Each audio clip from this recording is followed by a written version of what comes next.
میرے عزیزوں، رمضان کی بہاریں آ چکی ہیں۔ کسی مہمان کے انتظار کرتے کرتے جب وہ گھر آ جاتا ہے تو خوشیاں دوبالا ہو جاتی ہیں۔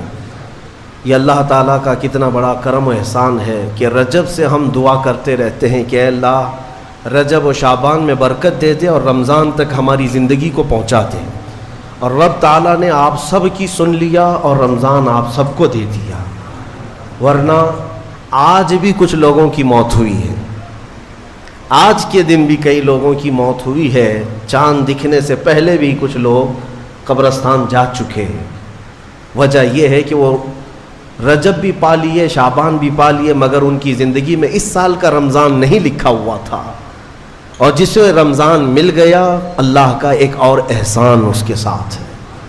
لہٰذا اے سنی مسلمانوں، اس کی قدر کرو، اسے ہلکے میں نہ لو۔ رمضان المبارک جیسی آ جاتا ہے تو اللہ تعالیٰ سب رزق کے دروازے کھول دیتا ہے، اور تمہارے لیے اتنے انتظامات اس نے کر رکھے ہیں کہ شیاطین چھیڑ چھاڑ کے لیے تمہارے ساتھ نہ رہیں، ان کو بند کر دیا گیا کہ تم خالص اللہ کی عبادت کرتے رہو، کوئی شیطان تمہیں پریشان نہ کرے۔ اسی لیے تو قید کر کے رکھا گیا شیطانوں کو، جب تک عید کا چاند نظر نہیں آئے گا کوئی شیطان نہیں اترے گا۔ میرے عزیزو، اللہ تعالیٰ نے تمہارے لیے انتظامات اتنے کیے، یہاں تک کہ حدیث رسول ہے، میرے آقا فرماتے ہیں قیامت کے دن رمضان اور قرآن جس کی حمایت میں کھڑے ہو گئے اس سے جنت میں جانا واجب ہو جائے گا، جس کی یہ شفاعت کر دیں رمضان اور قرآن۔ اور ساتھ میں میرے آقا صلی اللہ علیہ وسلم نے یہ بھی فرمایا، یاد رکھو رمضان اور قرآن جس کے خلاف کھڑے ہو گئے تو پھر اس کو دوزخ میں جانا واجب ہو جائے گا۔ اللہم اجعل القرآن حجتا لنا لا حجتا علینا، اے اللہ قرآن کو ہمارے لیے سفارشی بنا، مددگار بنا، ہمارے خلاف مقدمہ کرنے والا نہ بنا۔ آج رمضان المبارک کی جو خصوصیات ہے وہ تراویح کی شکل میں ہمیں ملی ہے۔ بہت سارے لوگوں کو ایسا لگتا ہے کہ 20 رکعت ہے، لمبی ہے، کون پڑھے گا، پھر پڑھ لیں گے، پھر دیکھ لیں گے۔ جس کے اندر یہ سستی اور کاہلی آئی، یہ علامت میں بتا رہا ہوں آپ کو، علامت حدیث رسول ہے، نماز صرف منافق پر بھاری ہوتی ہے، مومن پر نہیں۔ مومن ہوگا تو نماز میں لذتیں محسوس کرے گا، منافق ہوگا تو اس کے لیے نماز اور بھاری ہوگی۔ ارے امام صاحب اتنی لمبی قرات کرتے ہیں، کھڑے ہیں تو کھڑے ہو گئے، رکوع میں جا ہی نہیں رہے، یہ کس کو بھاری لگتی ہے؟ جس کے اندر نفاق ہو۔ وَإِنَّهَا لَكَبِيرَةٌ إِلَّا عَلَى الْخَاشِعِينَ، آج ہم نے تلاوت بھی کیا اس آیت کو پہلے پارے میں۔ رب تعالیٰ فرماتا ہے یہ اللہ سے خوف کرنے والوں کے لیے نماز بھاری ہو ہی نہیں سکتی، منافقین کے لیے یہ بھاری ہے۔ قرآن میں ان کی صفت بیان کیا اللہ تعالیٰ نے۔ منافقین جب نماز کے لیے کھڑے بھی ہوتے ہیں، یراؤن الناس، لوگوں کو دکھانے کے لیے کھڑے ہوتے ہیں، اور لوگوں کو دکھانے کے لیے کھڑے ہوتے ہیں، ان کا ایمان نہیں ہوتا کہ اس نماز سے کچھ ملے گا۔ اس لیے اپنی کیٹیگری چیک کرنے کا بھی یہ مہینہ ہے کہ ہم ایمان والوں میں سے ہے کہ منافقین میں سے، کیٹیگری چیک ہو جاتی ہے۔ اس لیے ان کی اس رمضان کی صفوں کو خالی ہرگز ہونے نہ دینا، ورنہ نفاق کا دھبا لگ جائے گا۔ بہرحال ہم معمول کے مطابق تفسیر قرآن کو، جیسے ہر سال میری عادت ہے میں قرآن جو تلاوت کرتا ہوں اس کے کچھ گوشے آپ تک رکھنے کی کوشش کرتا ہوں۔ سورہ فاتحہ کے بعد پہلی سورہ قرآن میں سورہ بقرہ ہے۔ سورہ بقرہ سب سے بڑی سورہ ہے قرآن پاک میں، تقریباً 2.5 پارے پر مشتمل ہے، 280 کے قریب آیات ہیں، اور سورہ بقرہ کی بڑی برکتیں بھی ہیں۔ ایک روایت میں یہ ملتا ہے کہ پورے قرآن کا جو کچھ بھی مضمون ہے اللہ نے وہ سب سورہ بقرہ میں بیان کر دیا۔ پورے قرآن میں جو کچھ بھی ہے وہ سورہ بقرہ میں، اور جو سورہ بقرہ میں ہے وہ سورہ فاتحہ میں، پورا سورہ فاتحہ میں ہے۔ اور اسی کو مولا کائنات علی مرتضیٰ نے فرمایا کہ اگر میں سورہ فاتحہ کی تفسیر لکھنے بیٹھ جاؤں تو 70 اونٹوں کو بوجھل کر سکتا ہوں۔ کیوں؟ اس لیے کہ سورہ فاتحہ ہی قرآن کا نچوڑ ہے، قرآن کا خلاصہ ہے. ایک اہم آیت اس میں آئی ہے. میں تفسیر سننے کے پہلے آداب بھی بتا دوں آپ. قرآن پڑھنے کے بھی آداب اور تفسیر سننے کے بھی آداب. ظاہر سی بات ہے کچھ آداب وہ ہیں جو ظاہر سے تعلق رکھتے ہیں. وضو سے ہونا چاہیے نماز قرآن پڑھنے کے لیے. لا یمسہ الا المطہرون. اس کو صرف اور صرف پاکیزہ لوگ چھوئیں گے. کس کو؟ قرآن پاک کو. تلاوت کرنے کے لیے وضو شرط ہے یا نہیں؟ چھونے کے لیے سب کو پتہ ہے. ادب یہی ہے, ظاہری ادب یہ ہے کہ پاک رہے, جنوبی نہ رہے, حیض و نفاس والی عورت نہ رہے.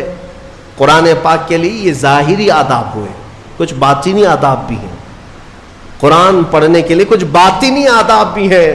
تم 10 بار نہا لو, 10 بار وضو کر لو, قرآن کو ظاہری آداب کے اعتبار سے چھو تو سکتے ہو.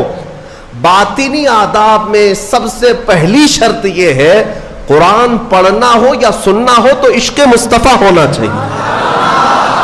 ہاں, بغیر حب مصطفیٰ کے اگر قرآن پڑھے گا تو پھر گمراہی کی طرف بھی جا سکتا ہے. قرآن تو قرآن ہے. حدیث رسول کے بارے میں کہا گیا بخاری شریف کے بارے میں کہ بے عشق مصطفیٰ پڑھتے ہیں جو بخاری. سنا ہے نا آپ نے؟ بے عشق مصطفیٰ جو پڑھتے ہیں بخاری. آتا ہے بخار, ان کو آتی نہیں بخاری. بخار آ جائے گا لیکن بخاری نہیں آئی. جب بخاری کے لیے عشق مصطفیٰ ضروری ہے تو پھر قرآن کے لیے کتنا ہے. اس لیے سب سے پہلی چیز میں آپ کو یہ بتا دوں, قرآن پڑھنا ہے یا سننا ہے, عشق مصطفیٰ شرط ہے. شرط ہے. محمد کی محبت دین حق کی شرط اول ہے. اسی میں ہو اگر خامی تو سب کچھ نامکمل ہے. قرآن کی ایک آیت سنا ہوگا نا آپ نے, لقد جاءکم من اللہ نور, قد جاءکم من اللہ نور و کتاب مبین. مشہور آیت ہے. اللہ فرماتا ہے بے شک اللہ کی طرف سے ایک روشن کتاب. قد جاءکم من اللہ نور و کتاب مبین. بے شک اللہ کی طرف سے ایک نور آیا اور ایک روشن کتاب.